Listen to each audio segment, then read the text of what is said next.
Assalamualaikum warahmatullahi wabarakatuh. Nama saya Faris Wahyudi dari Prodi Ekonomi Syariah. Di sini kami akan menjelaskan tentang konsep uang dalam perspektif ekonomi Islam. Adapun pengertian uang dalam ekonomi Islam, yaitu dalam ekonomi Islam, uang adalah alat tukar yang sah dan media penyimpan nilai, namun tidak boleh menjadi komoditas yang memperjualbelikan untuk mendapatkan keuntungan dari uang.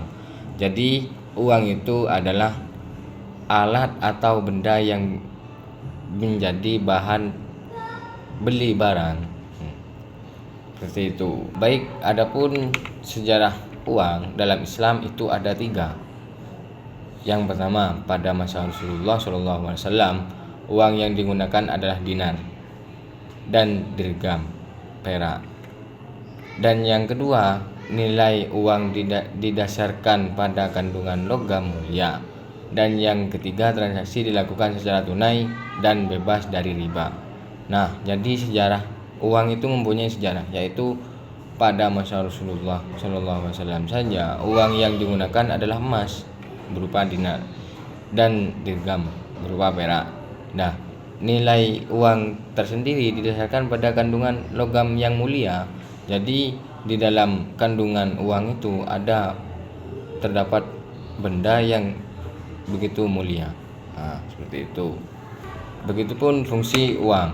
Fungsi uang itu ada 4 poin, yaitu 1. Alat tukar, medium exchange untuk mempermudah transaksi. Dan yang kedua, satuan hitungan untuk menentukan harga. Dan yang ketiga, penyimpan nilai selama tidak menimbulkan penimbunan ihtikar. Dan yang terakhir, standar pembayaran yang ditangguhkan. Adapun uang sendiri mempunyai prinsip dalam Islam, yaitu 1. Uang hanyalah alat tukar, bukan komoditas. Dan yang kedua, tidak boleh menghasilkan keuntungan melalui bunga dalam kurung riba. Dan yang ketiga, harus digunakan untuk kegiatan yang halal. Dan yang keempat, tidak boleh ditimbun secara berlebihan. Dan yang terakhir, digunakan untuk kemaslahatan bersama. Seperti itu. Langganan dalam penggunaan uang. Riba, keuntungan dari pinjaman uang, yaitu ada 3. Pertama, ghorar, yang kedua masyir, dan yang terakhir ihtikar.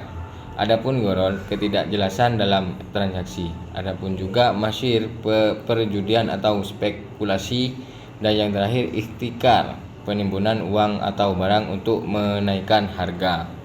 Perbedaan uang konvensional dan uang dalam Islam, yaitu ada 3.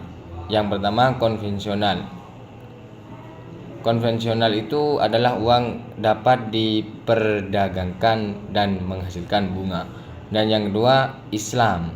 Uang hanya sebagai alat tukar, tidak boleh menghasilkan bunga. Dan yang terakhir, Islam menekankan transaksi berbasis aset real. Uang dan stabilitas ekonomi itu dibagi menjadi 4. Yang pertama, uang harus beredar secara produktif dalam ekonomi. Dan yang kedua, investasi harus berbasis pada aset real. Dan yang ketiga, peredaran uang yang sehat mencegah inflasi dan ketimpangan. Dan yang terakhir, mendorong zakat, infak, dan sedekah untuk distribusi kekayaan. Baik, kesimpulan dari PPT tersebut, konsep uang dalam ekonomi Islam ini menentukan fungsi uang sebagai alat tukar dan menjaga agar peredaran uang bebas dari riba, ghorar, dan masyir. Penggunaan uang harus untuk tujuan produktif, yaitu halal dan memberikan manfaat bagi masyarakat. Kurang dan lebihnya kami mohon maaf. Wassalamualaikum warahmatullahi wabarakatuh.